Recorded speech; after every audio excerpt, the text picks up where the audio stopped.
Good afternoon, everybody. Can you hear me in the hearings room? I can't hear you, though. Can you hear me, Lindsay? Oh, yes, I can. Thank you, Nicole. All right. Oh, good afternoon, everybody. Reasonably unusual situation here, which I'll explain in a minute, but we are here for the rezoning hearings in relation to the proposed district plan, and specifically in relation to the Prebbleton area. First up, I'm Lindsay Daish. I'm one of the independent commissioners who has been appointed. The chair of the overall hearings and the chair of this hearing, Commissioner Van Voorsthausen, is in Napier at the moment, and Napier, as you may know, is suffering Cyclone Gabrielle, and so with various power outages and internet outages, he isn't able to join us today. However, Commissioner Van Voorsthausen will be reviewing the YouTube video of this hearing and may put to individual submitters any additional questions he may have in writing at the conclusion of this hearing. So we'll just have to box on. With me is Commissioner Solomon and Councillor Reid, who's sitting as a commissioner. Before we proceed, can I hand over to the Section 42A team for any comments or additional updates since the provision of the Section 42A report? Yes, I did have 3 items as means of an update. So the first relates to a withdrawal of a submission. So I understand that Bernie Breen has withdrawn their submission, so they no longer own their property, so no longer have an interest.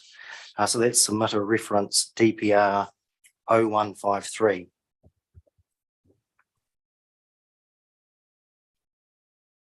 Okay, thank you. And the second item relates to the Shami submission, so DPR 400.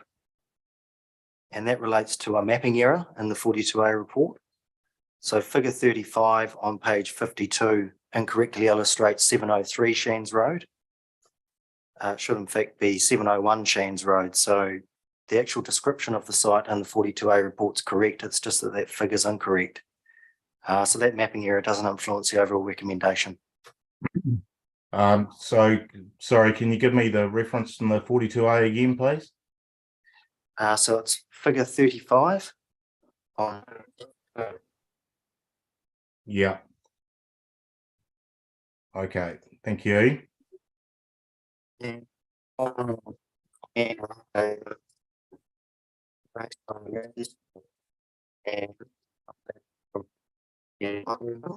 So, sorry, Mr. Friedel, I'm having real problems hearing you. The first question was loud and clear. The second, the next part wasn't.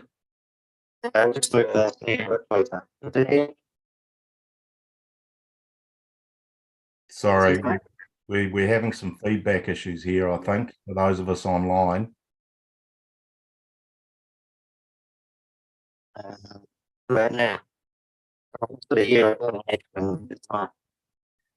Yeah, sorry, I'm not getting any of that.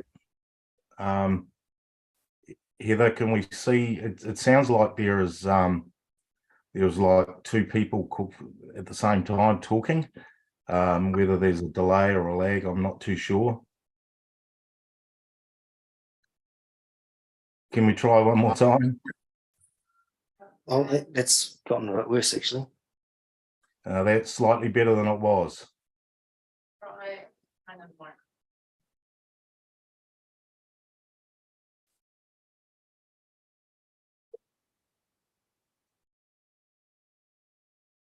How's that? Yep, that's good. Thank you. It's got a little bit of feedback at this end. Should I repeat that second update? Your second one was in relation to the mapping error, and so you can proceed to the next one.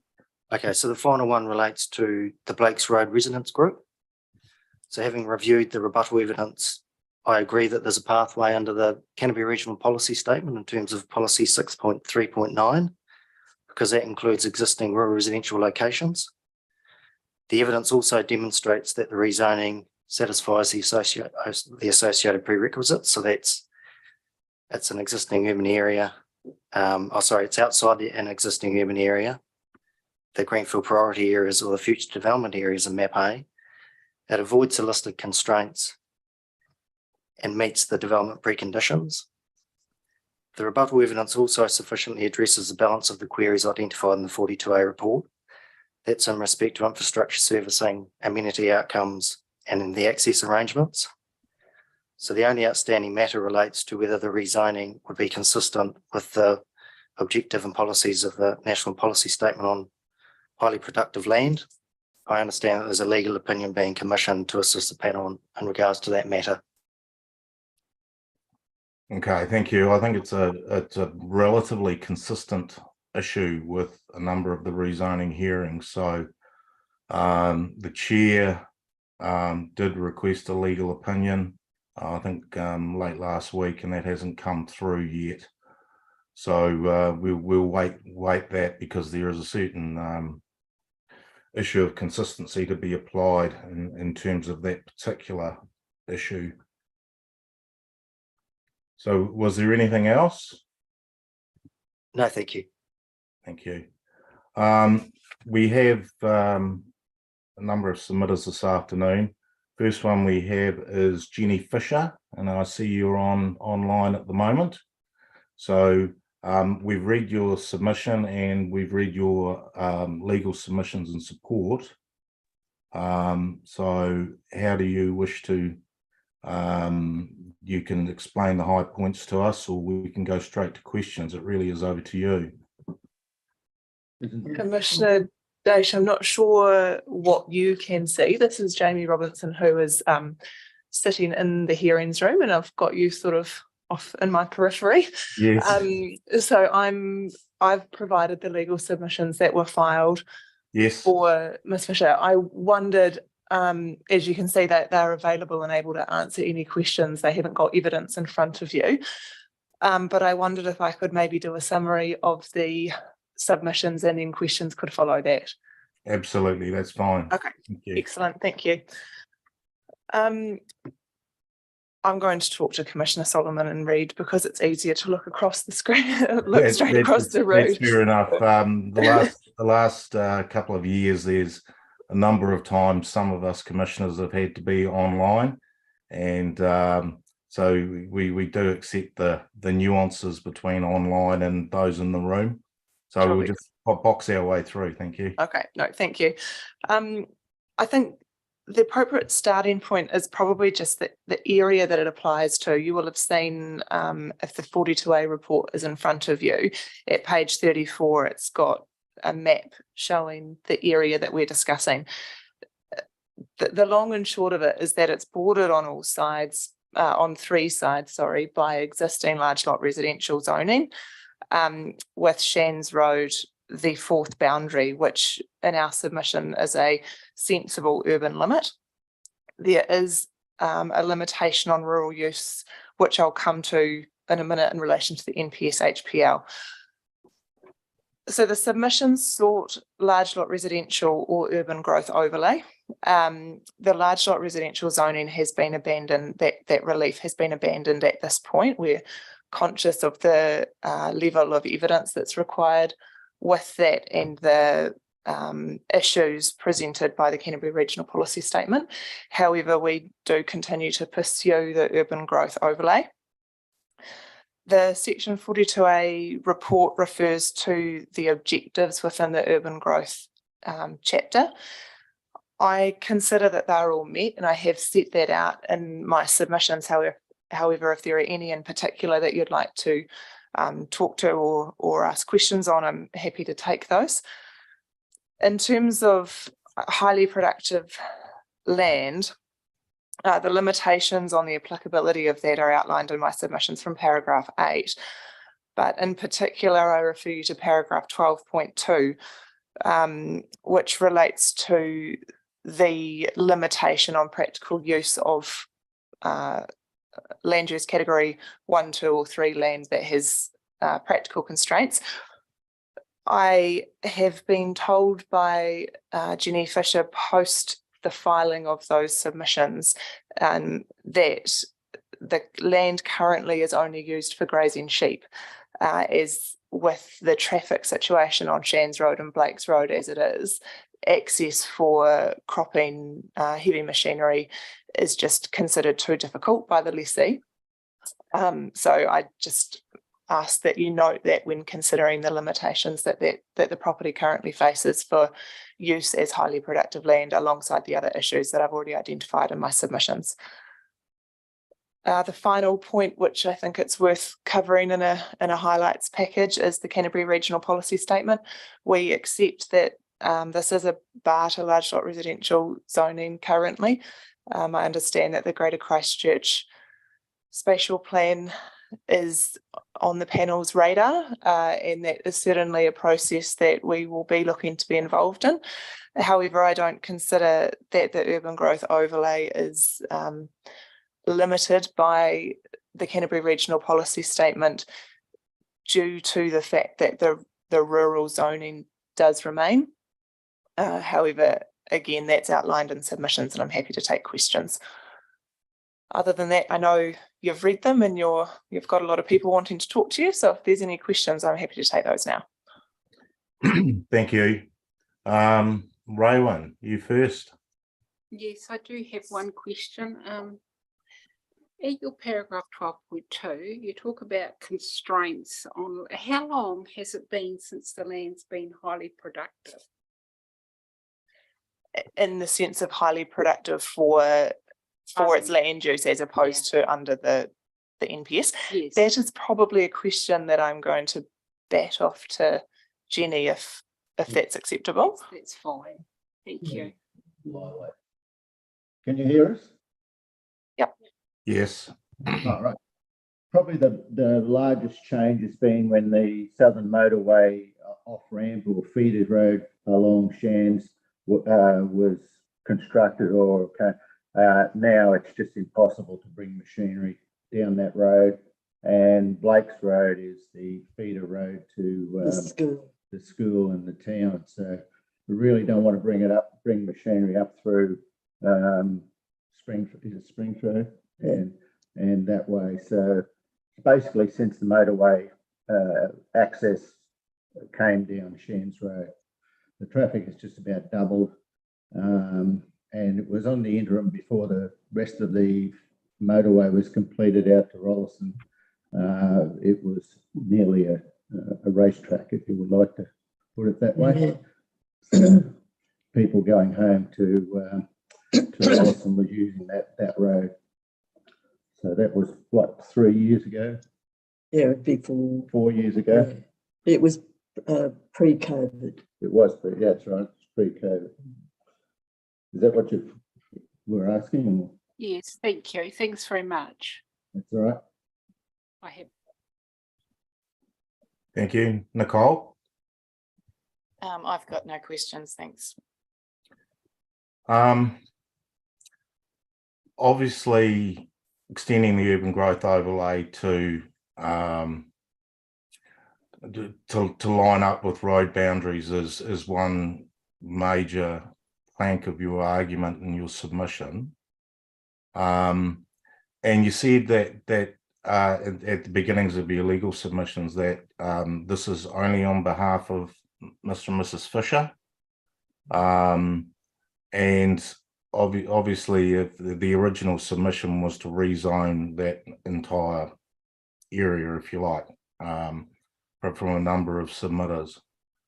So you are supporting the second relief in for the 4 landowners in terms of urban growth area coming out to I always get the road names mixed up. Is it Shands Road?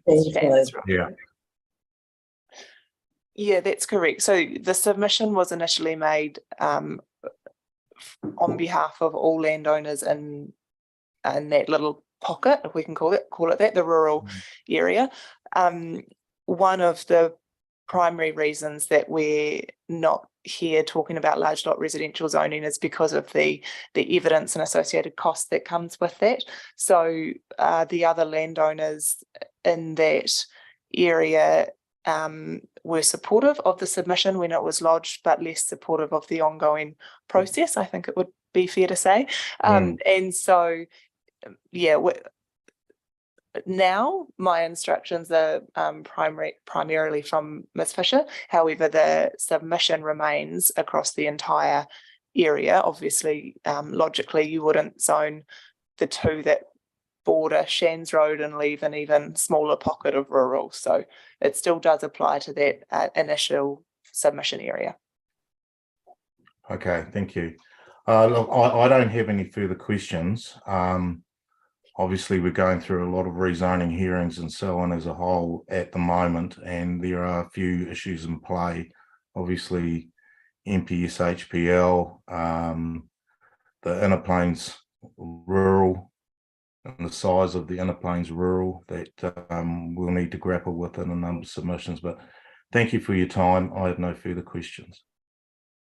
Thank you. And yes, I acknowledge you've got additional hearings and Commissioner Ben Wolfhausen isn't here. So if anything else does crop up, then feel free to contact us. Certainly, and Commissioner Van Wolfhausen will put any additional questions he may have in writing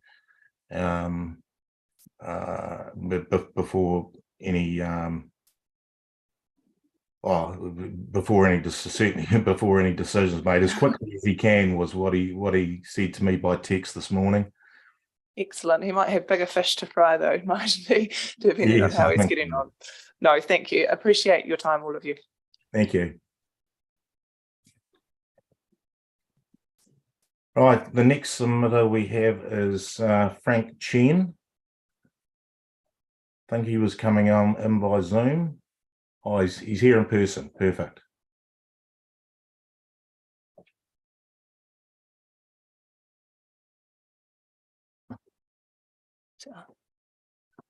Can you hear me clear?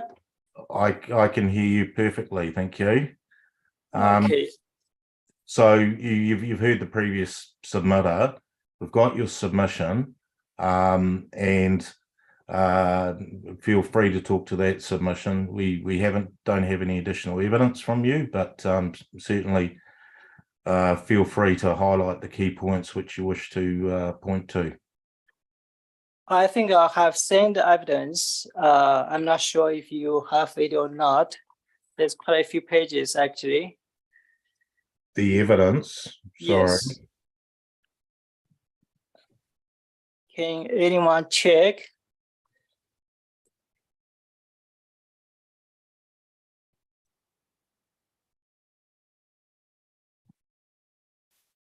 Does anyone have the evidence? I sent it to the council quite a long time ago. Okay, I'm just having a look on the website for rebuttal evidence relating to this hearing, and that's not there. Can we just get some clarity on where that might be?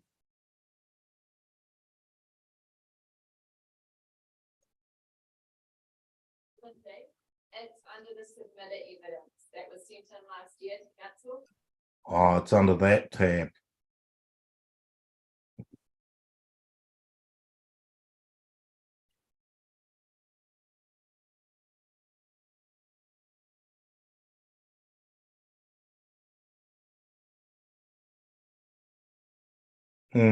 Okay. Be that as it may, I can't seem to find it, but I think for your purposes now, Mr. Chen, please, if you can speak to that evidence, that would be helpful.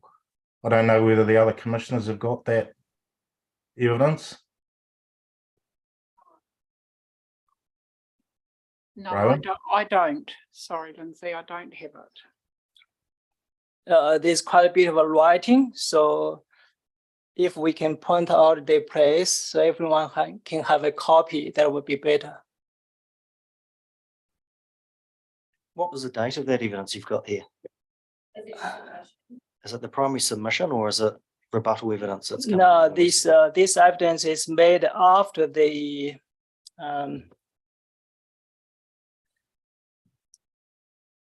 the new process, there's a new process, and after that, the original submitter can make submissions. That's the time I made the submission and send it to the council. Is that in respect to variation 1? Yes, after the variation 1 notice. Okay, this hearing is not about variation 1, Mr. Chen.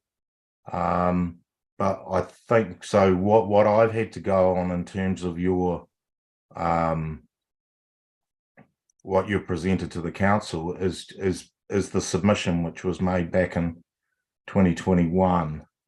But I think if you can highlight your key points, your submission was very clear to me in terms of what relief you were seeking. Yes, that's fine. Could I just, as you suggest, I can just read some points out. Yes, that will be fine. Thank you. Okay. So the original submission was made against the PC 68. There's a plan change 68, who is going to put a large area into video density development. And back to that time, I would like the whole area to be zoned to lower density, which is 2,000 to 5,000 square meters. After the original submission, the plan change 68 has been successed. So the council has approved the whole area, which is 76 hectares, to be medium density. So I have made some changes in my submission to the variation 1. So I can just clarify the changes I wish to make, or the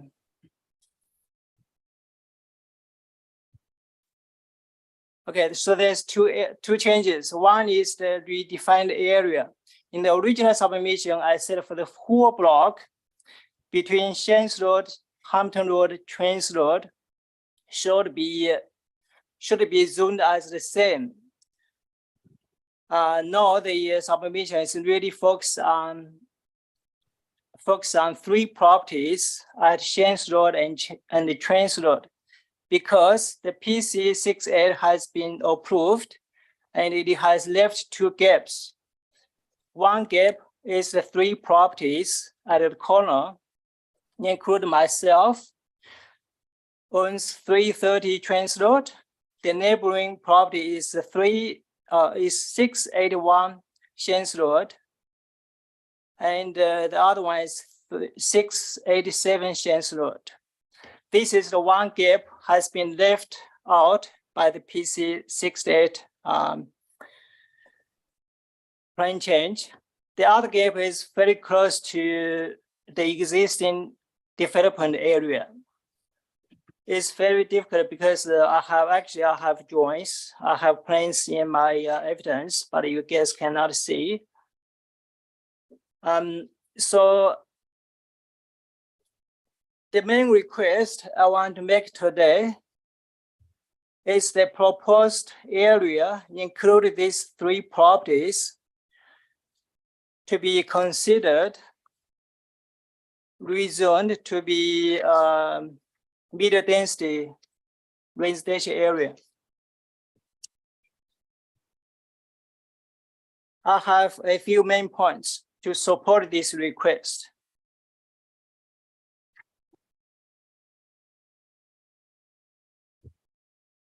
The first one is we do not want to left out with a rural zoned island surrounded by residential zoned land, because one side is PC 68, medium density area. Opposite the road to the north is a lower density residential area has been subdivided.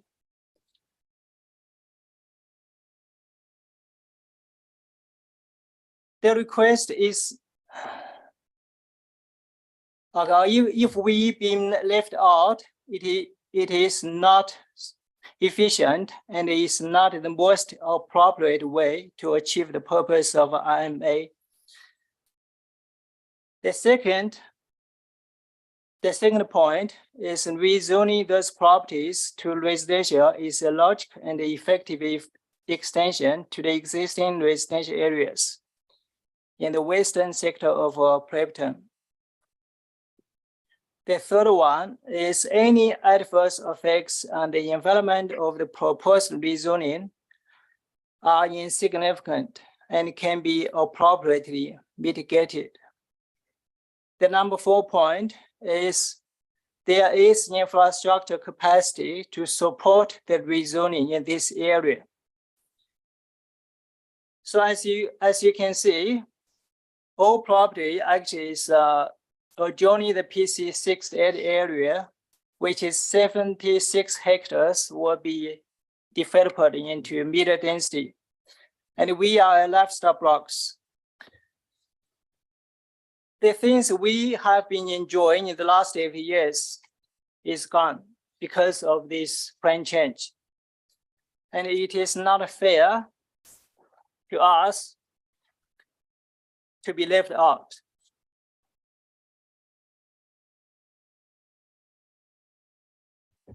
Could I ask, is my request clear? And can everyone understand what I just said?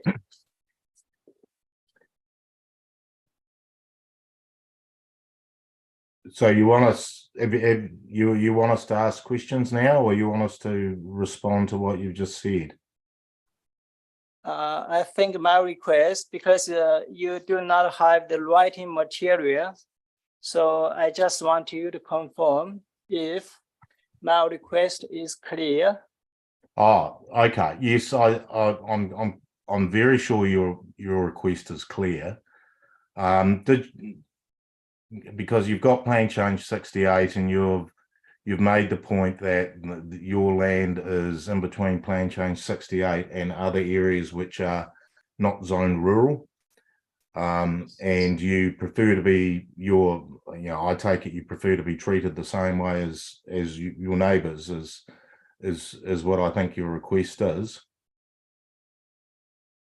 Yes, it is actually not only myself. I have talked to the neighboring properties. That's why I have other 2 properties who feels in the same way, because PC68 takes majority of the area between these 3 roads: Prebbleton Road, Shands Road, and the Trans Road. Nearly 90% of the area has been rezoned to medium density. Only 2 small gaps has been left. So 3 of 4 properties is one of the gap. Okay, thank you. I'll see if we have any questions. Rowan?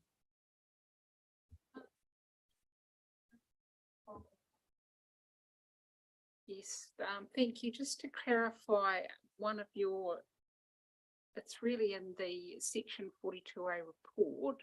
Yep. So you're asking for numbers 330 Trents Road, 682 Shands Road, 687 Shands Road. That's the properties you're including in your request, is that right? Yes, so my property is 330 Trents Road. Yes. The second property is 681 Shands Road. Yeah. /308 Trents Road. That's the same property. It's a corner property.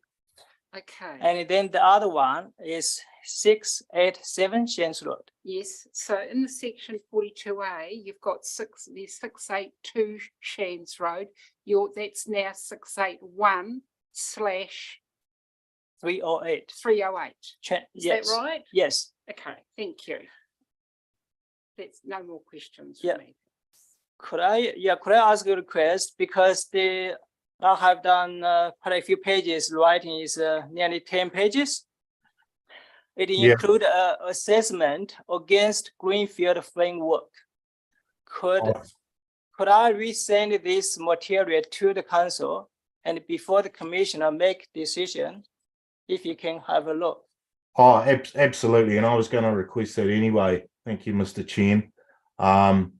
Because as I said right from the outset, I was going off your original submission, and obviously you've got quite a bit of additional material, some of which you've explained to us today. If you could arrange with Heather to get that ideally electronically, and she'll circulate it to the panel for our consideration. Yeah, thanks. Okay, sorry, Nicole, got any questions?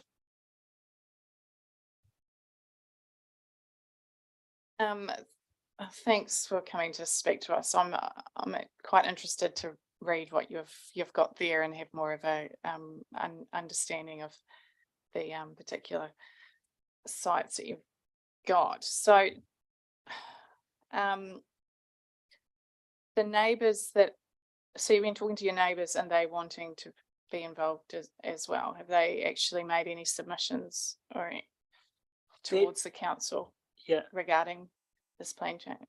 They did not have chance to make the submission to district plan review because that's quite earlier. It's back to 2 years ago, I think, or 3 years ago. Okay, yeah. But all the neighbors, they made submission to the PC 68 plan change. Okay. Yeah. In the PC 68 plan change, we have the same view. If the whole block within this free road to be remain as rural area, everyone is happy. But if PC 68 is going to be rezoned to medium density, then the neighbors, they want to be treated as the same. They do not want to be treated differently and be left out. That include the other property owners, 2 of others, and if we include Mr. Shemi. We didn't, I believe Mr. Shemi is going to present very soon. Mr. Shami's advisor said he's not presenting this afternoon. He has submitted some material for us to consider, but won't be formally coming to this hearing. Okay, yeah, that's fine. His property is just joining 3 of us. So basically 4 of us is in the same gap, same area. Okay, that's understood. Okay, thank you.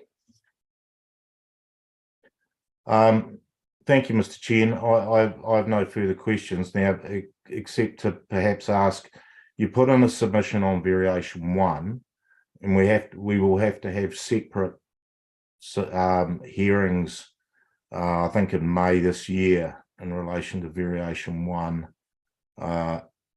in respect of Prebbleton. So if you like, we've got 2 separate processes. This is under the proposed district plan. We were hearing the submissions from 2021, and then we'll be hearing submissions made on variation 1 in 2 or 3 months' time. I didn't know that, but if there is another hearing, yes, and yeah, I will be interested.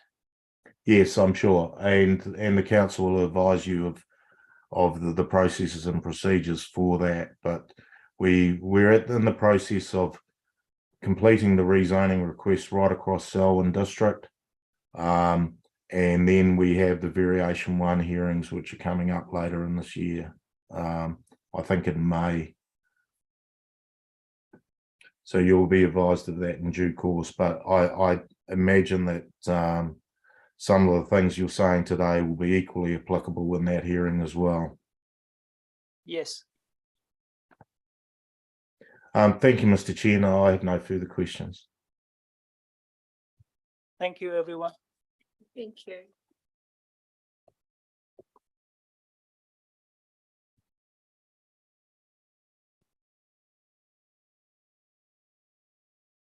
And the next submitter I have is Lakes Road Kingcraft Group.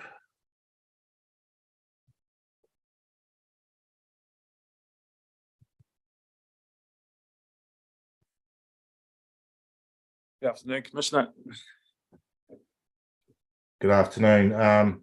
Mr. Brown, have you got Mr. Cleary with you? No. In lieu of not filing any legal submissions, Mr. Cleary's decided not to attend. Very good. I think you know the drill. You've been before us a few times before. We've got your evidence, and you would have heard what Mr. Friedel said at the beginning of the hearing. That's correct, yes. Okay, so really is over to you in terms of whether you wish to highlight key points or we go straight to questions. I think I don't need to highlight any points. I think my evidence was succinct enough not to need a further summary. Just a quick comment based on Mr. Friedel's comments at the start of this afternoon. I do appreciate his reconsideration of the submission on behalf of the Blacks Road. I do note his comment in relation to the MPS HPL. And whilst I'm fully aware that there is a train of thought at the moment and serious consideration being made as to what is exempt and not under the HPL, I'd just like to reiterate that there is other pathways for rezoning to occur if land is still deemed to be HPL and can still be rezoned. And I suppose the key part of that is looking at what is the nearest equivalent zone. This area is a special control area, and it would be difficult to say that given its characteristics and the standards that are associated with it, that its nearest equivalent zone is general rural or alternatively rural production. And I suppose the final point in that regard is that rezoning can occur if the productivity of the HPL land, if it's described as that, is not compromised by the rezoning. And I think the characteristics of this EDA / special control area clearly show that it's an area of low productivity and that the relief being sought for large lot residential won't impact current or future productivity in this area. So whether the land is exempt or not under the HPL, I still think the pathway is very clear for it to be rezoned under that policy statement. I've got nothing further, so happy to take questions now. Thank you. Shall we go to Nicole first this time?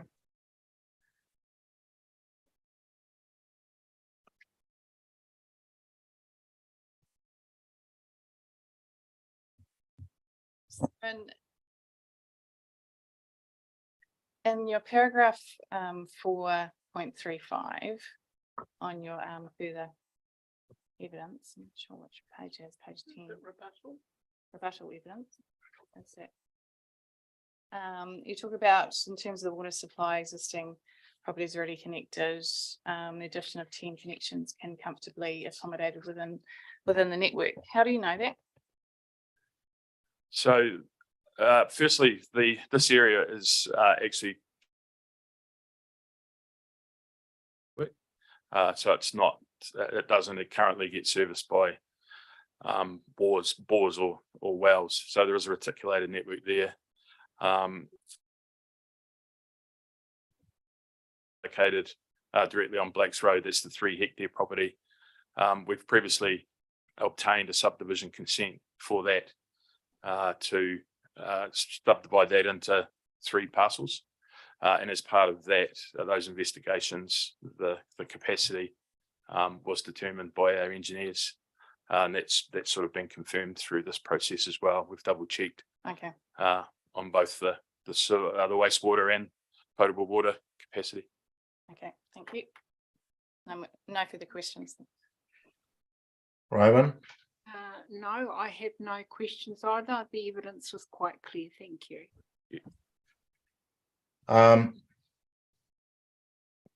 Thank you, Mr. Brown. The MPS HPL has put a different complexion over land use planning in Prebbleton. But you're saying because this land has already got a special control area or special defined area, it can never meet the purposes of being highly productive land. Is that what I take you're saying? Essentially, yes. Okay. And your relief that you're seeking is to rezone large lot residential? That's correct, yeah. Okay. All right. Thank you, Mr. Brown.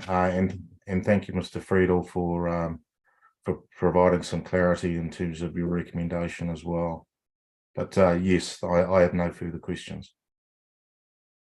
Thank you, everyone.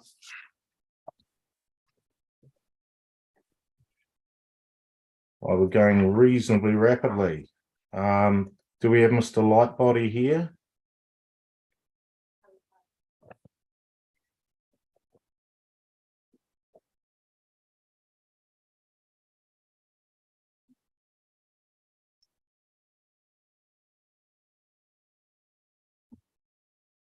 Mr. Lightbody's not here, Commissioner. Okay, I know there was some email exchanges about Mr. Lightbody's evidence being very similar to that which certainly Commissioner Solomon and myself and Commissioner Van Voorsthausen had heard in Rolleston. So is he not appearing at this hearing? He's just leaving his evidence to stand. Is that my understanding? He's recorded to appear at 2:45. Oh, okay. Well, Another hour away. Okay. Well, what we can do is adjourn till 2:45, and commence the hearing then. And then we've got Mr. Thompson a couple of times and Mr. Fletcher as well. So if we can adjourn now and come back at 2:45.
All right, good afternoon all. I presume you can hear me still?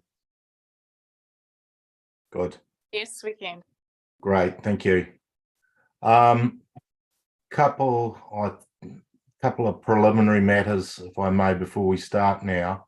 As I explained at the start of the hearing, which commenced at 1 o'clock, Commissioner Van Voorsthuysen is unable to be here. He is stuck in Cyclone Gabrielle issues in Hawke's Bay and can't get access. So what we've decided to do is I'll chair the hearings.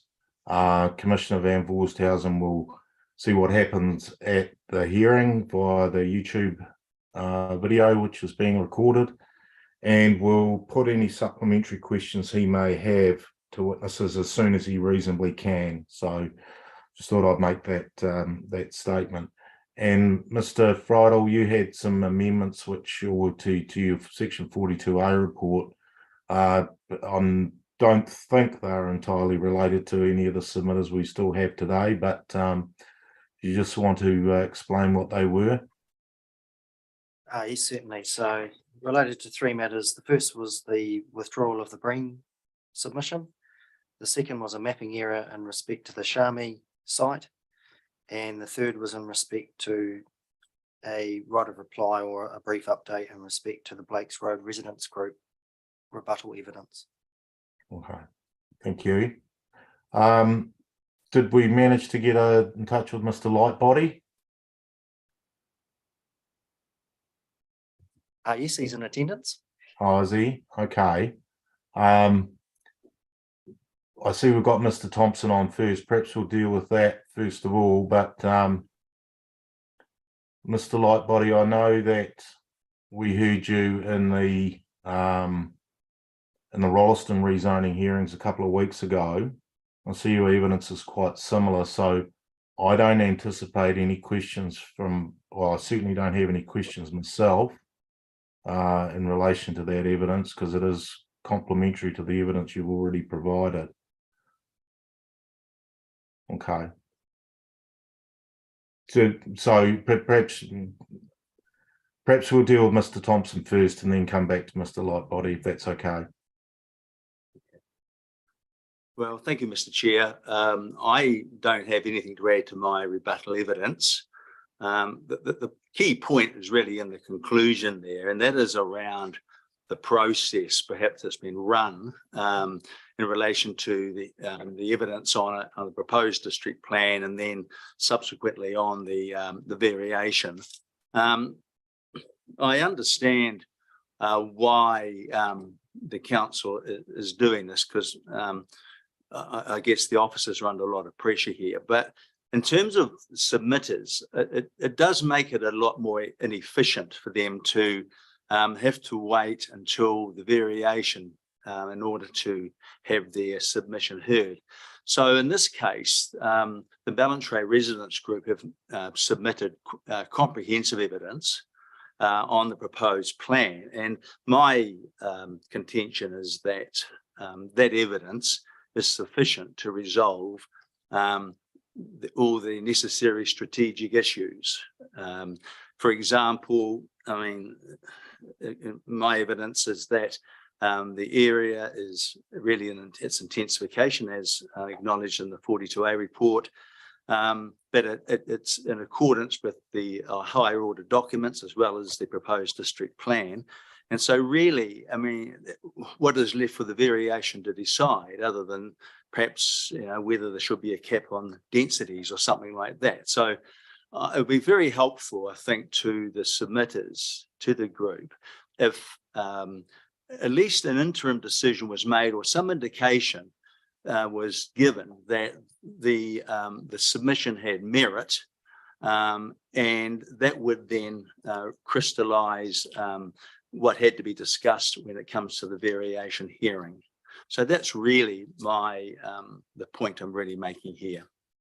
I'm just happy to answer any questions. I've got a couple of questions about that, but before I do, Raywin, have you got anything? No questions for me, thank you. Nicole? No questions from me. Thank you, Mr. Thompson. I think in respect of that last matter, it's a very complicated planning framework that we're in at the moment, and going forward, there's various different things which have happened since submissions on the district plan were lodged, and we're trying to deal with those as best we can. These rezoning hearings are about whether there should be a rezoning from the proposed plan, and then the variation will come on top of that. So I recognise that there will be some duplication, and I recognise there will be a commonality between submission points made. But the decision that has been made is that the rezoning decisions will come out at the same time as the ISPP decisions, and you know, and they'll be, and we are aiming for an August deadline for that. I understand, but I think you know, I recognise what you do say in terms of the submitters. But I think we also have to deal with the remaining submissions on the proposed district plan, which seek for a rezoning from, for example, rural to a residential zoning at this hearing. So I don't know whether you've got any comment on that. All I'd say is it would be quite helpful if perhaps the officers were able to give some indication as to what further evidence is needed at the variation hearing, as to, you know, as to in addition to what has been submitted on or the information provided already. That would be helpful. Is that really up to the officers, isn't it, for each own individual submitters to decide whether or not they want to present the same evidence at two different hearings, or let their evidence stand as it is? Well, yes, but if it is the same evidence, but we're dealing with you know, two statutory processes here. If the assessment matters are the same, if the same parts of the Act apply, that's fine. But the MRZ is a different instrument than the GRZ, and that it kind of enables a lot more sections, for example, than would be permitted under the GRZ. So, I mean, and that's not the council's problem. That's a problem of the Amendment Act itself. But look, I mean, I'm happy, yeah, obviously got to go by what the panel, what you're saying, sir, and that's fine.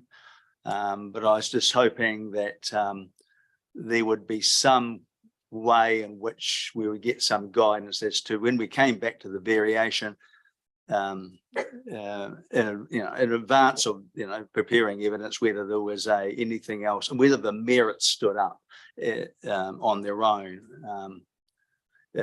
rather than having to come here and argue those merits again. Now, I realise there'll be another section 42A report. Yeah, so of course there is the other matter of the proposed plan being, theoretically at least, subject to an appeal at the Environment Court, whereas the streamlined planning process isn't. So I guess I don't know how that gets handled. It's a legal issue, I suppose, or how the Environment Court would deal with that. But it would, yeah. So look, I know you're in a complex situation here. That's basically what our rebuttal is saying, and sort of replying to the section 42A report. Okay, so I recognise what you're saying, but essentially your submission on the proposed plan is to rezone the properties or your client's properties to a more lenient residential zoning than it is at the moment. So that is one decision to be made, and then another decision to be made is the implementation of the MDRS through variation 1. Yes. Now, two related but slightly different processes, so we need to make decisions on both. Yes. Okay. Look, I don't have anything more. The position of your clients is clear to me anyway. It is relatively complex, and there seems to be an awful lot of history in Prebbleton, which has led to certain outcomes in terms of the proposed plan. And we'll have to navigate our way through that, and also navigate the NPS HPL issues, which have arisen fairly consistently. Certainly in Prebbleton, they have been a consistent issue. I think the only, just by way of conclusion, is that this is a slightly different situation to the extent that it's not a greenfield site. There are houses already established. There's probably a limit on the extent of subdivision that can take place. There might be one site where you might get some MRZ type zoning. The rest is basically a subdivision process whereby you might get 3 or 4 extra dwellings on each site over the long term. So it's a wee bit different to a normal greenfield development. But look, I accept what you're saying. And I also accept what you're saying, but with an up zone, well, regardless of what it is, there is also potential for something more comprehensive to be done at some stage in the future as well, isn't there?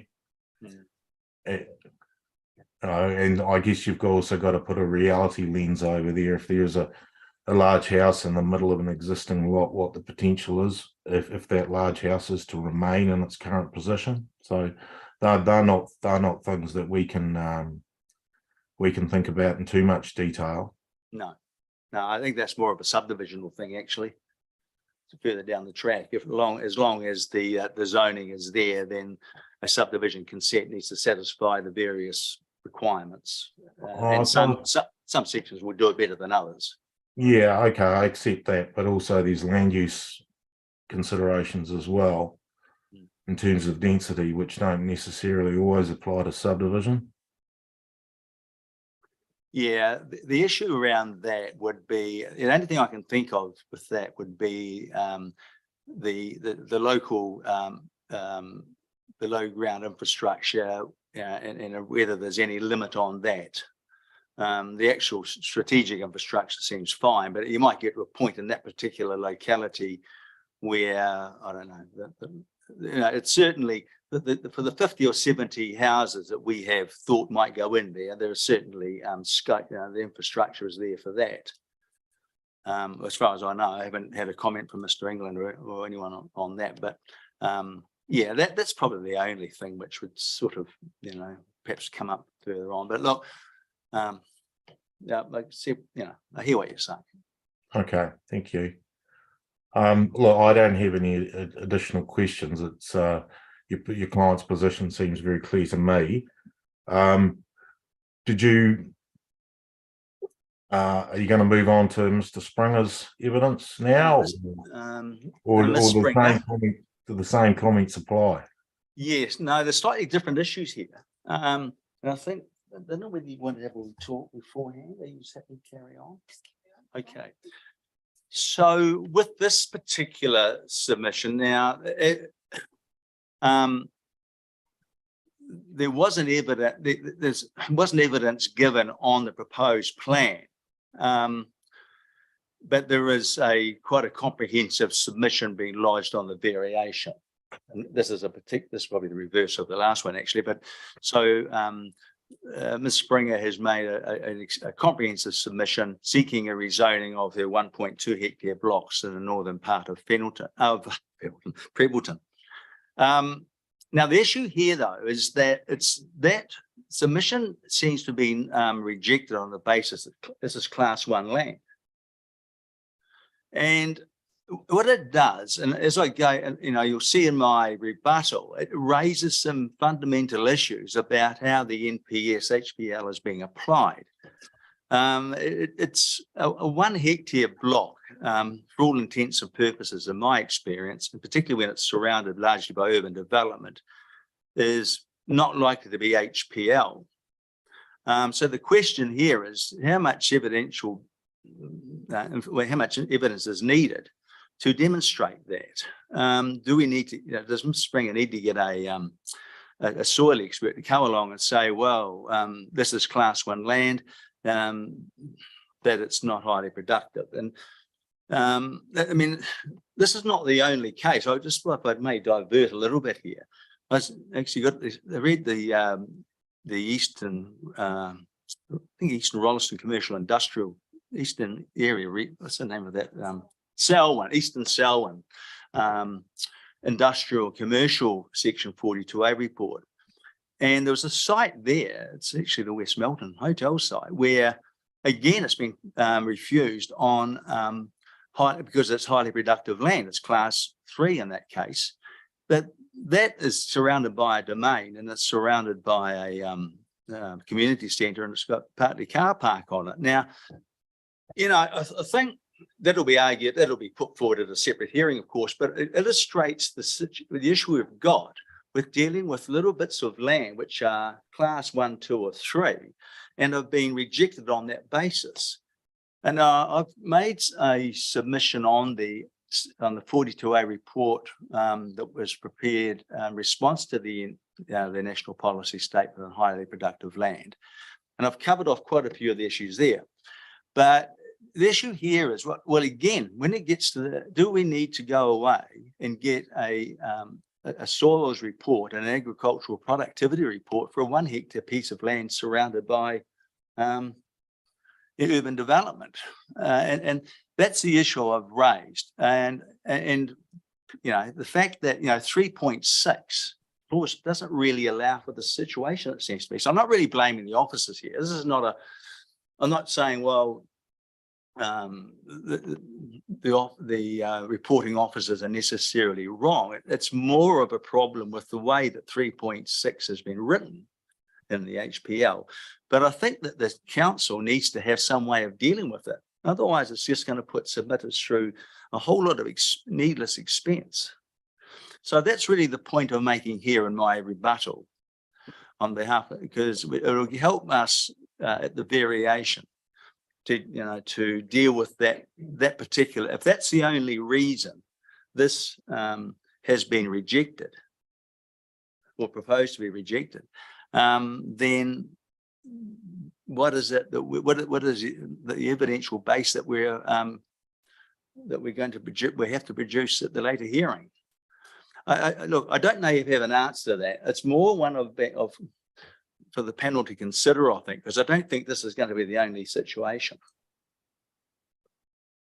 Yeah, well, it's not the only situation, and that's what has prompted Commissioner Van Voorsthausen to issue a minute requesting a legal opinion on this very issue. And the submitter, which is to come, has put comprehensive legal submissions on the whole issue of the HPL and what parts of it apply and what exemptions might apply and what happens with the existing inner plain zoning and so forth. So we have sought that legal opinion, which unfortunately isn't available as yet, but will be available, but which we'll have to take into account along with everything else. It is complex, and the NZHPL, I guess, is reasonably new, and people are working through its ramifications. But in terms of the evidence which you might wish to produce is really up to you. If there is a policy position taken or a Section 42A position taken, which you do not agree with on the basis of evidence, you'd need to present that evidence in due course. So you'd need to decide that, or your clients would. Yeah, it's a question of whether a planner can give that evidence. We need specialist evidence, I guess. But look, the legal opinion, the minute that you're referring to, came out after I'd submitted my rebuttal. So, it probably clarifies a little bit more for me now. Yeah, we have sought an additional legal opinion in response primarily to the Drennan submission, which we're considering next. Well, that was one of the submissions, and we are seeking a view on that because obviously we're getting to the pointy end of the PDP process, and then we've got the ISPP, and a new national policy statement in play, and various parties having a contrary view to some of the Section 42A's positions. So we really do need to deal with this issue consistently. Sure, and I'm sure the legal opinion will help. Yeah. Okay. Okay, thank you. That's all I've got to say. Thank you. Yeah. Okay, Commissioner Solomon. No, I have no question. Thank you. Me neither. Nicole. And I've got no questions either. Thank you. No, and I don't. I think, and thank you for your frank observations about the process that we're in. There are several different things we're going to have to take into account of when we make our recommendations back to council.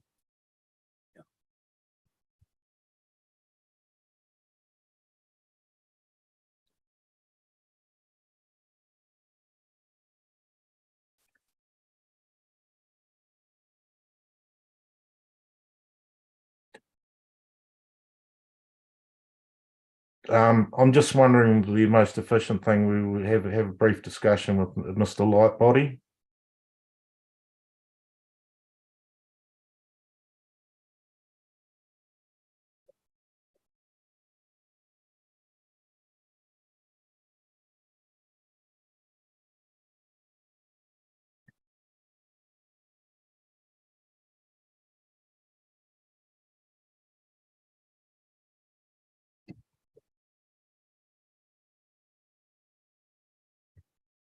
Good afternoon. Good afternoon, Mr. Lightbody. Saw you a couple of weeks ago in Prebbleton. With regard to the Rolleston rezoning hearings, and Commissioner Solomon and myself and Commissioner Van Voorsthausen sat on that on that range of hearings. I think the observation is that your evidence on the Prebbleton rezoning hearings is very similar. Yes, that's correct. Yeah. Okay, and as such, neither Commissioner Van Voorsthausen or myself, and I think Commissioner Solomon had no questions for you in relation to that. I think Commissioner Van Voorsthausen in particular had a number of questions which she asked you to respond to, in which you did. And I'm just and Nicole, did you have any additional questions for Mr. Lightbody? I didn't have additional questions, but I was going to get the questions that were discussed at the Rolleston one that you guys have already spoken about. Sure. Clarification, but I do have an understanding of like the capacity limits and stuff that you've been talking about. That's been said. Yeah. And presumably, I think next week, and I'm not involved, but the Lincoln hearings, presumably you put in a similar statement of evidence in relation to that one too. Yes, that's correct. Yeah. Okay, thank you. Well, thanks for coming out anyway. But I don't think we've got anything more additional to what you've already provided in Rolleston in relation to Prebbleton. So thank you. Thank you for your time anyway. Cheers. There wasn't anything that you wanted to. No, nothing in particular. No. If you've read my evidence and it makes sense, that's great. No. Cool. Thank you.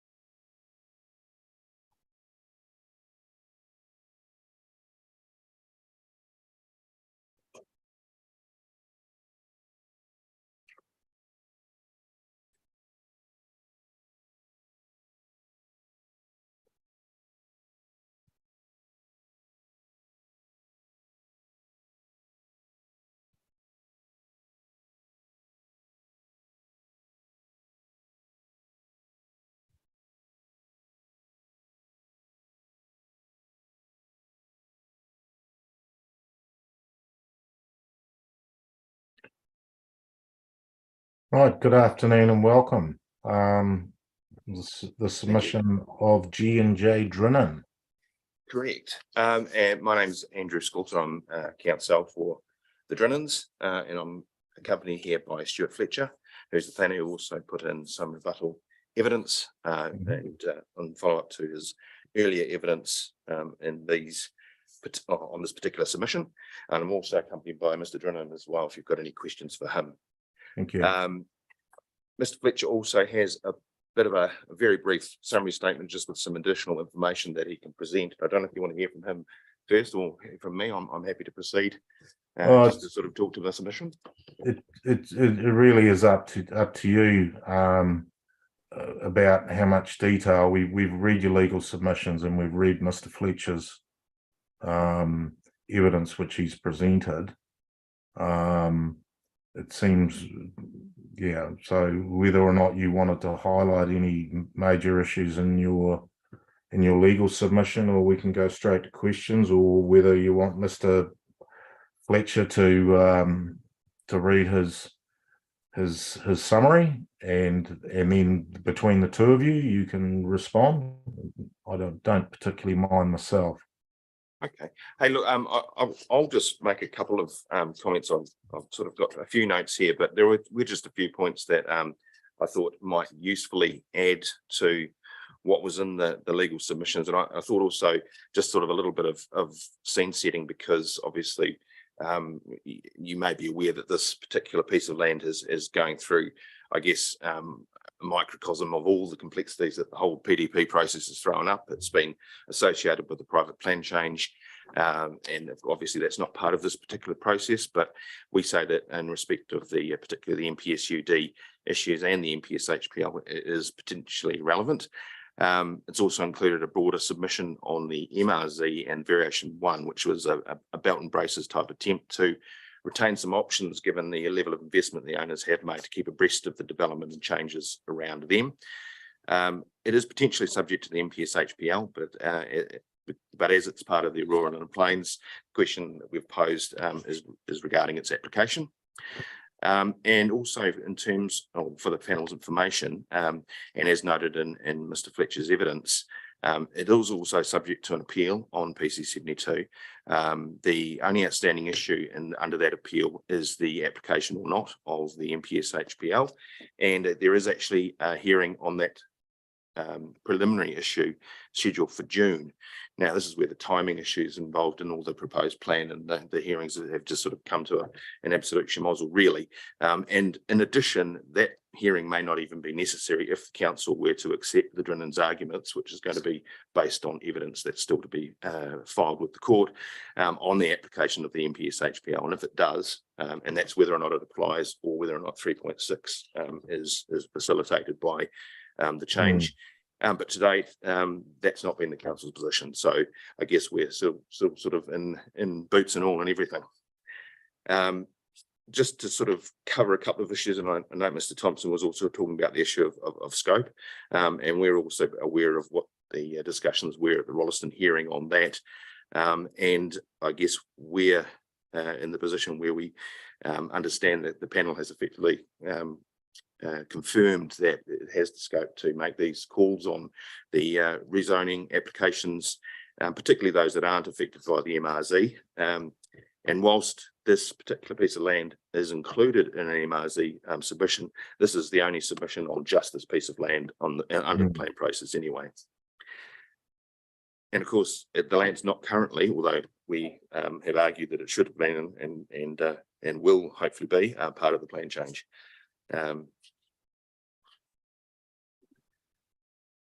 Also, of course, we've made a very simple submission in terms of the scope issue, in terms of the fact that the relief sought was in fact a residential zone. So it's really the one that's most appropriate is the one which the Drinnans are after. There was also the question from the Rolleston hearings about whether or not the issue of zoning should be, I suppose, deferred to a spatial planning exercise by the Greater Christchurch Partnership. And I think the fact that we don't really know what that is going to entail, and certainly we haven't seen or been consulted on anything in relation to any change to the regional policy statement that might come from that process, the Drinnans would prefer to have a decision in the shorter term rather than the longer term. And obviously there's other issues around timing of the release of further capacity for urban development or residential development, which may be affected if that process was to drag on, which unfortunately in our realm they sometimes do. Just very quickly going over the issues under the National Policy Statement for Urban Development. Obviously, we make the point in submissions and evidence that there is a close correlation between the Drinnan block and the PC 72 land, which is on the opposite side of Hamptons Road, and essentially we see them as being conjoint, really, in terms of an answer in one will necessarily impact on the answer in another for the other. So the issues of strategic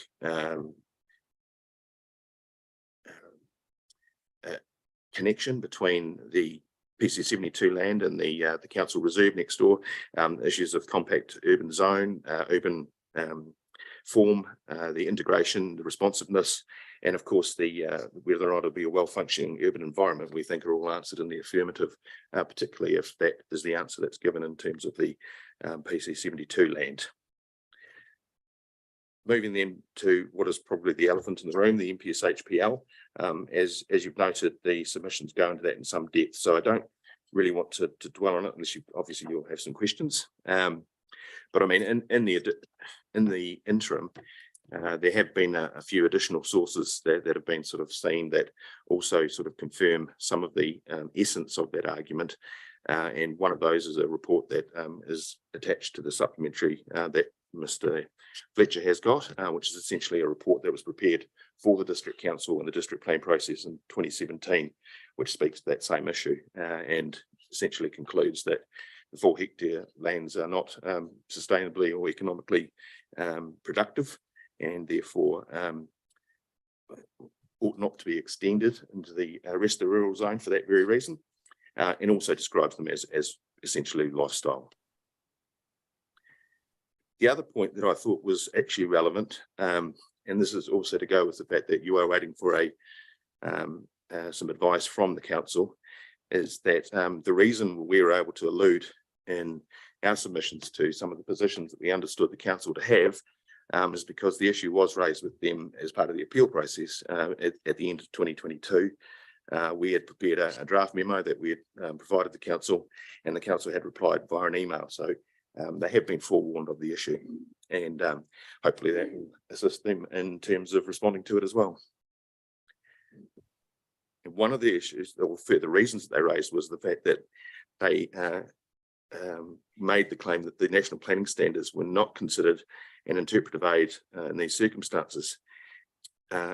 Drinnan's position is given the central part that the standards play in our argument, and in the fact that the MPS HPL references 2 zones, uses the terminology from the statutes, means that we just don't agree with that position as well.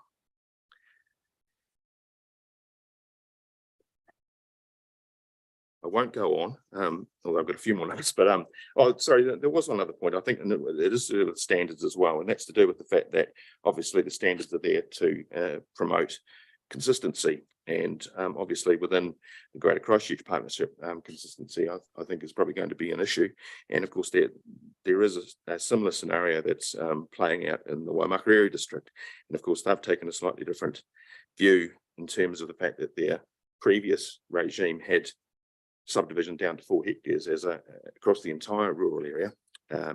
They've changed that to having 20 hectares in their general rural zone, and the areas that they've left at 4 hectare have now become rural lifestyle zoned. And of course that was also subject to an Environment Court declaration for immediate legal effect. And I guess in terms of consistency, we think that there are parallels.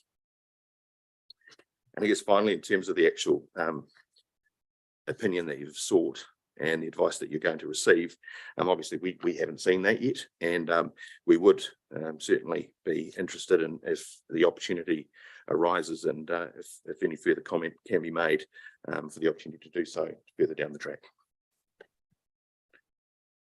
Okay, just on that final point, I think we'll obviously wait for the legal advice, and then the chair, Commissioner Van Voorsthausen, will possibly issue further instructions. I'm not too sure. I haven't spoken to Commissioner Van Voorsthuysen particularly around what additional provision there will be for comment on the legal opinion. It is certainly one of those things which is front and foremost in a number of submissions since the on the PDP, which seek rezoning on highly productive land or which has LUC 1, 2, 3 category anyway. Yes. Well, and we're in the panel's hands on that basis, obviously. Yes. And I guess the alternative argument is obviously that clause 3.6 doesn't prevent the rezoning that is being sought in our view. Essentially, again, because of the close relationship with PC 72 and as an adjunct to it, and also the constraints that are clearly evident in terms of if an urban zoning was to occur on the opposite side of Hamptons Road and to sandwich this sort of finger of rural land between it and the council's reserve, would just seem to be not a very wise planning outcome. So I guess in conclusion, the Drinnans are seeking a sound planning outcome in response to the changes occurring around them. The soundness of the rezoning from a planning perspective seems relatively uncontentious. The connection between the PC 72 land and the council reserve is central to the appropriateness of the rezoning. And obviously the MPS HPL is a factor for consideration, but its extent is uncertain. It seems clear that it's not intended to apply to rural lifestyle land. It also seems clear that the Drinnans, it seems clear to the Drinnans that the rural inner plains looks and acts like a rural lifestyle zone as defined in the national planning standards. It's also been employed as a de facto at least zone during the life of the operative plan. So it's open to the panel to conclude that the MPS HPL should not be applied to the rural inner plains in our submission. And obviously if it concludes otherwise, then the test we think can still be met. Effectively, that's a quick run through. Hopefully that was quick enough. But I'll hand over to Mr. Fletcher now just to have a quickly talk to his summary and further information, unless you have any questions of me at the moment. Well, that's what I'm about to ask. Raywin, have you got any questions on the legal side of things? Yeah, no, not for legals, thank you. Me neither, thanks. Okay, they're very comprehensive legal submissions, which traverse the number of complexities there are with this particular site. But just you have confirmed that it is just the 2.2 hectares which you're looking to rezone as part of this process. It's Correct. not the remainder of the block, which would remain general rural. Correct. Okay, thank you. Perhaps we'll hear from Mr. Fletcher, and if there is any additional questions which you might be in a better position to answer than Mr. Fletcher, we can deal with those after Mr. Fletcher's given his presentation. Thank you. Absolutely, thank you.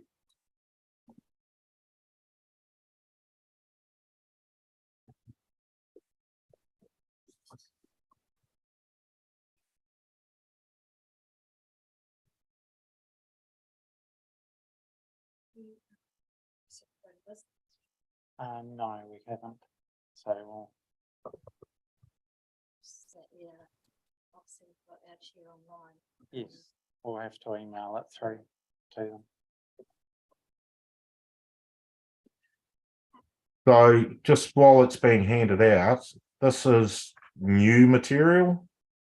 Yes, Or that's correct. Or is it summarising what you've put in your rebuttal? It is new material. There's some additional just background information and so on. So that's become sort of, we've either realised that it should have been included earlier, or it's come to our attention since preparing the rebuttal evidence as well. Okay, well, where I am at the moment, I guess I'm at a little bit of a disadvantage that I don't have it in front of me. Yes, But I appreciate that. Say what you got to, and I'll read it afterwards. And obviously, Commissioner Van Voorsthuysen may have some additional questions on this as well, but we'll leave that for another time. Certainly, and Yes, I do apologise because I'm going to be explaining a couple of plans and you won't have them in front of you, but we'll do the best we can. Okay. Okay, so just very briefly running through the summary, I've previously provided the evidence and the rebuttal evidence regarding the requested rezoning. And this summary just provides an update for the surrounding processes which impact the rezoning request, and also provides some additional information which may be of assistance to the panel. So I have attached an aerial photograph, which essentially just illustrates the Drinnan's property.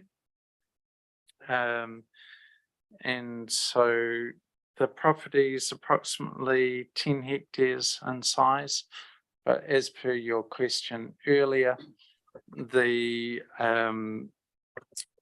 area that's sought to be rezoned is 2.2 hectares in area, and that represents a finger of land wedged between the Plan Change 72 area and the adjoining reserve. Now, in basic terms, the area sought to be rezoned is 86 metres wide, 257 metres in length, and 2.2 hectares in area. On the aerial photograph, what one can see is that 2.2 hectare block has been broken into a series of 5 small paddocks. Paddocks is somewhat of an overstatement in that each one is about 4,000 square meters each. And what you have when you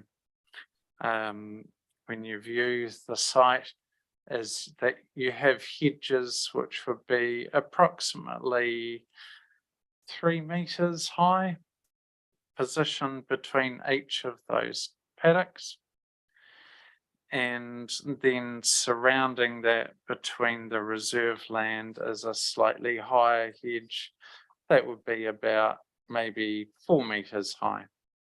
They're regularly maintained, but they already have an appearance which you wouldn't really call rural. And just as a bit of a guidance, you have the area of the house and a large shed where Grant stores his boat and other things. And on the western side of that dwelling is a large curtilage area as well. Well-kept lawns. So the area where the dwelling is and the shed and the curtilage is about 1.8 hectares in area. And then the remainder of the property, which is the larger block, which does include a shed to store hay and so on as well, that's about 5.8 hectares in area. And there is quite a visual separation between the finger of land sought to be rezoned and the 5.8 hectare area. You have the house and the curtilage area and so on, the entry into the property. Yeah, and they are of quite a different appearance given the hedging and so on within that 2.2 hectare block as well. And down in the, I guess I'd call it the right-hand corner, there is an area where a creek runs through and there's a bit of a pond as part of that as well, just to give a bit of context. So I've also then attached a copy of a draft outline development plan, which incorporates the relevant part of the,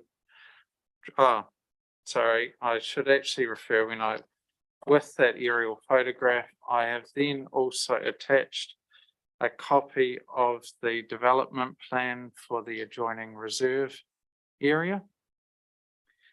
And what you can start to see is that adjoining the 2.2 hectare block will be a sports fields with junior hub, as well as various plantings and pathways and so on as well.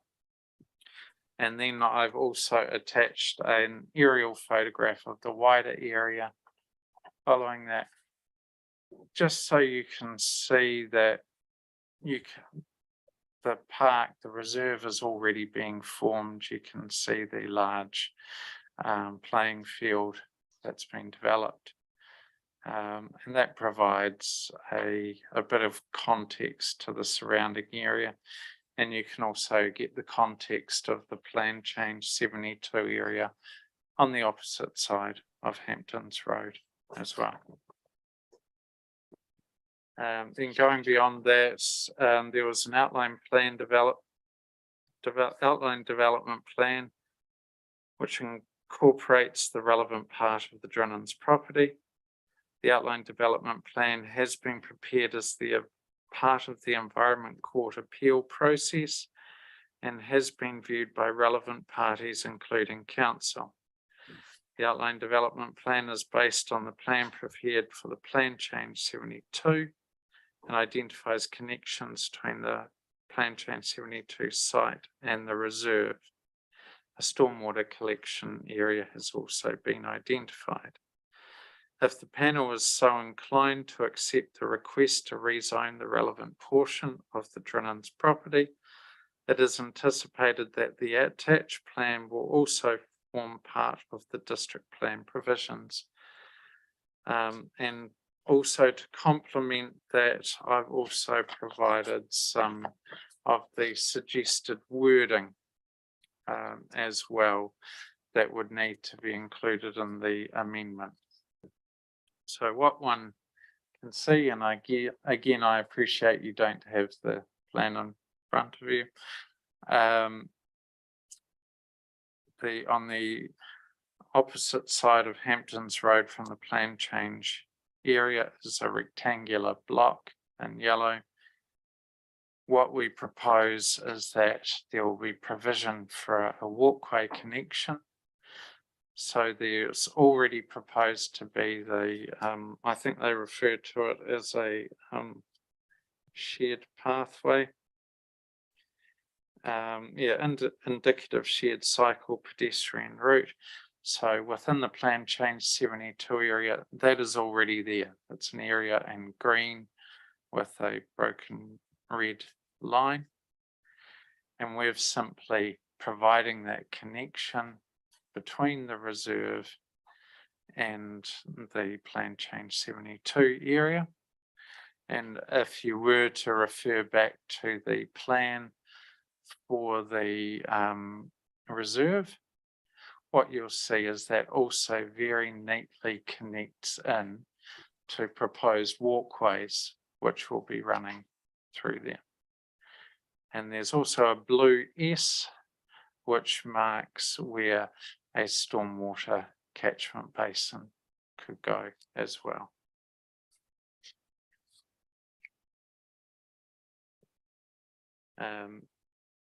Now, though, as I say, the wording in that plan has already been circulated with council and the applicant for the plan change 72. Moving on, the legal submissions at paragraph 15 referred to a council submission advising that a 4 hectare area is often considered to be a lifestyle block. It has now come to my attention that as part of the Section 32 analysis for the rural chapter and the preparation of the proposed district plan, the council also commissioned a report prepared by an agricultural consultant, and I've appended a copy of the report.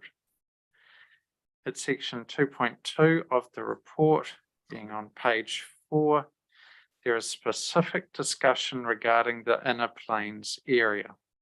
This includes, and I'll just read out what's written there. The Inner Plain minimum lot size is 4 hectares. It is very difficult to operate these lots economically with mainstream farming systems, and generally they are utilised as residential lifestyle properties. The lack of scale, infrastructure and farming knowledge on most of these properties precludes the ability to make a sustainable return. Furthermore, most of these properties would have an effective farmable area considerably less than 4 hectares. Reiterate, that was a report that the council had commissioned in 2017, which assisted in the formation of the Inner Plains zone. So we have 2 reports, a submission, to government referring to Inner Plains as a lifestyle area. And we also have this report which suggests that a 4 hectare area, which is the size you can subdivide down to in the lifestyle zone, which says they are, and generally they are utilised for residential lifestyle properties. So the report reinforces the legal submissions that the Inner Plains area can be best described as a lifestyle zoning. Moving on, and just to update, as previously advised, the question of zoning is before the Environment Court. Evidence is currently being prepared with evidence for the appellant, being the Drinnans, due at the end of this month. The evidence will be focused on the provisions of the National Policy Statement for highly productive land, including whether the policy statement is applicable. It is intended that evidence will include a planner, economist, agricultural consultant, soils expert, and a real estate specialist. While that evidence is still being prepared, we are conscious that the information being presented will be a repetition of previous reports and evidence provided to council, and it will essentially reiterate the information previously provided to you, but in a more detailed form. With regards to the economics evidence being prepared, it will be consistent with and cross-reference other evidence, including that which has been submitted to yourselves regarding the Rolleston and Prebbleton areas. Of note is the evidence of Mr. Fraser Colgrave, which suggests there will be a shortage of land in the medium to longer term. It is respectfully suggested that the other evidence which has already been submitted to the panel in regards to the demand for residential land is relevant to the consideration of the change in zoning of the Drinnans land and should accordingly be taken into account in the panel's consideration of this submission. So in effect, we adopt the other evidence which has also been submitted. So that is the my summary points. Yeah, well, it's not really a summary though, is it? It's quite a lot of new stuff you've presented to us that we didn't have before. Well, the main thing where I started was I was most conscious that there's a lot of benefit in understanding the Drinnans property. And it's one thing to say it's a finger of land, it's another to go out and have a look at it and to see the various hedges, its appearance already, to even then drive onto the Drinnans property down the driveway and see the curtilage area. So that Well, was that's okay. I accept what you're saying. It's just that we got your rebuttal evidence a wee while ago now, and now there's a quite a bit more supplementary that has come through, which we will accept. But it is reasonably unusual to come along to a hearing with quite a lot of new material, particularly expert evidence. And I recognise what has been happening in environment court processes, the plan change, the process that's gone through, the PDP, what happens with MBRS, all those sorts of things, and then the MPS HPL over the top of that. It just goes a bit further. It's rebuttal evidence, if you like. Further rebuttal evidence is what you've presented to us today. Yeah. With due respect, it has been a moving feast for my clients throughout this whole process, and we provide, as advised by Mr. Scoulter, we provided a legal opinion to council in December last year regarding this whole question of the HPL. When we got a response at the end of January, we didn't know what we would be needing to do, even for coming here today, dependent on the council's response. Okay, I accept that.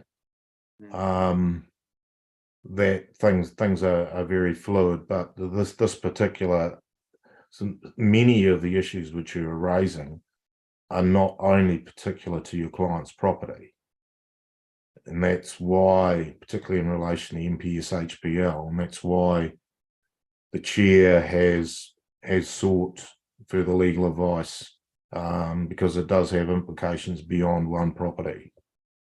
Certainly, and we advised the council of that when this started to become a potential answer. So that would have been around September, November. We started talking to them at that point saying, do you understand the implications of this? Okay. Raywin, have you got any questions of Mr. Fletcher? Just one, and it might be a bit obvious, but I'm going to ask it anyway. Highly productive land, 4 hectares. I presume it's not suitable for horticulture either, is it? It can depend on the situation, as I understand it. Our expert providing evidence at the moment has said it does depend on the availability of water. So, and they use the example of strawberries.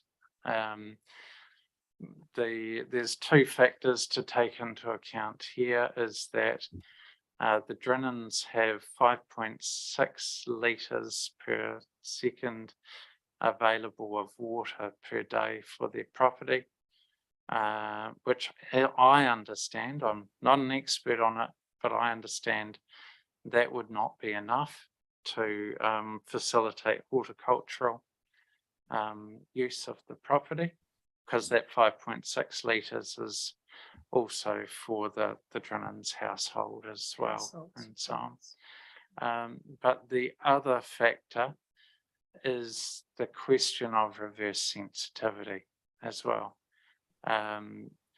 With the plan change 72 area occurring, subject to appeal, what would happen is, if you were to say spray strawberries, are you going to have issues for the residents on the opposite side of Hamptons Road and on the reserve and so on? There's a wide range of reverse sensitivity complications that would occur. And right now, Mr. Drinnan operates, farms approximately 20 cattle on his property. Even running cattle within that 2.2 hectare block. What if a cow gets onto the reserve? How do the neighbours feel about the smell when they live on the opposite side of Hamptons Road? There's all of those things as Okay, well. thank you. Thanks very much. Nicole? No questions from me, thank you. It was quite thorough as evidence, thank you. Fletcher, I don't have any additional questions. Your evidence initially and the supplementary evidence you provided is quite clear about your client's position. There are certainly a few balls in the air, as we were talking about before.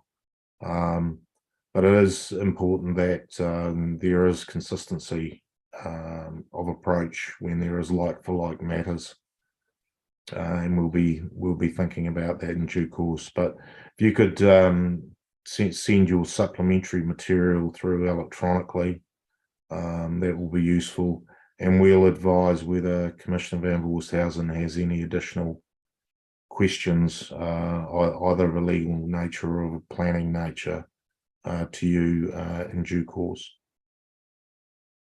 Thank you. Thank you.